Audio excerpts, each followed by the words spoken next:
Halo anak-anak semuanya, sebelumnya Assalamualaikum warahmatullahi wabarakatuh. Hari ini hari Rabu anak-anak, kita kembali bertemu dalam pembelajaran PPKN kelas 4. Hari ini kita masuk pada tema ketiga, subtema yang ketiga juga. Jadi ini adalah pembelajaran terakhir pada tema 3. Seperti biasa anak-anak, sebelum kita memulai pembelajarannya, kita berdoa terlebih dahulu. Pak Roed akan memimpin berdoa, silakan anak-anak persiapan ya. Berdoa, mulai. Berdoa, selesai. Amin, semoga Allah memperlancar kita dalam belajar PPKN kali ini. Baik, sudah siap ya nak ya? Baik, kita mulai pembahasannya. Hari ini kita belajar tentang kewajiban dan hak kita terhadap lingkungan. Kalau minggu kemarin kita belajar tentang hak dan kewajiban kita terhadap hewan, minggu kemarinnya lagi kita belajar hak dan kewajiban kita terhadap tumbuhan. Dan hari ini kita belajar tentang hak dan kewajiban kita terhadap lingkungan. Lingkungan hidup adalah kesatuan ruang dengan semua benda, daya, keadaan, dan juga makhluk hidup anak-anak semuanya. Itu termasuk manusia dan perilakunya. Kemudian mempengaruhi kelangsungan peri kehidupan dan kesejahteraan manusia serta makhluk hidup yang lain. Kemudian, pengelolaan lingkungan hidup merupakan upaya terpadu untuk melestarikan fungsi lingkungan hidup yang meliputi kebijaksanaan penataan, pemanfaatan, pembangunan, pengembangan, pemeliharaan, pemulihan, pengawasan dan pengendalian lingkungan hidup. Paham ya nak ya? Baik, Pak Roy lanjutkan. Sekarang kita belajar tentang kewajiban terhadap lingkungan. Apa saja itu? Yang pertama adalah membersihkan lingkungan dari sampah. Kemudian yang kedua ada melestarikan lingkungan dapat dilakukan dengan reboisasi atau penanaman hutan yang gundul.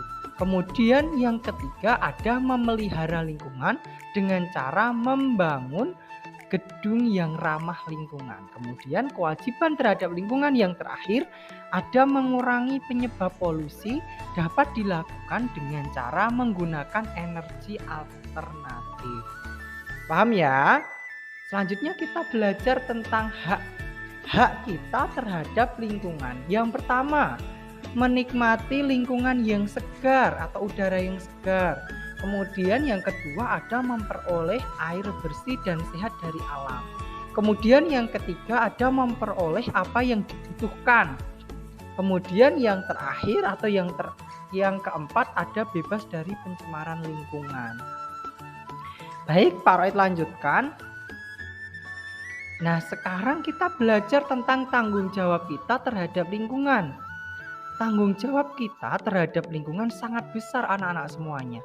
Karena lingkungan sendiri yang mempengaruhi kehidupan kita. Jika kita mau hidup sehat, maka kita wajib bertanggung jawab untuk menjaga kebersihan lingkungan kita. Tanggung jawab kita terhadap lingkungan itu apa saja? Yang pertama, memelihara kebersihan lingkungan. Yang kedua, tidak memanfaatkan alam secara berlebihan. Yang ketiga, menggunakan teknologi yang ramah lingkungan. Kemudian yang keempat, ada pemanfaatan teknologi harus mempertimbangkan lingkungan alam. Dan yang terakhir adalah menjaga kelestarian lingkungan. Baik, selanjutnya ada contoh kerusakan lingkungan. Contohnya apa saja anak-anak? Itu ada banjir, ada tanah longsor. Kemudian kalau kita memburu hewan liar, maka hewan itu bisa terancam punah. Nah, selanjutnya upaya pelestarian lingkungan. Jadi kita juga harus melakukan upaya untuk melestarikan lingkungan kita. Pertama, kita bisa menanam kembali hutan yang gundul melalui reboisasi. Kemudian yang kedua, kita bisa memperbanyak area hijau. Yang ketiga, kita bisa mengatur pembuangan, pengelolaan, dan pendaur ulangan sampah. Kemudian yang keempat, kita bisa memberikan sanksi atau hukuman kepada pelaku pencemaran lingkungan.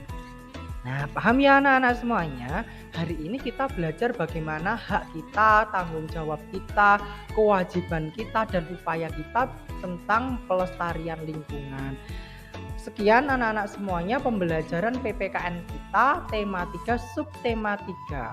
Sekian dari Pak Roed. Pak Roed berpesan, karena kita sudah melakukan pembelajaran tatap muka, maka tolong jaga kesehatan. Semakin kita sehat semua, semakin kita bisa bertemu. Sekian dari Pak Roed. Wassalamualaikum warahmatullahi wabarakatuh.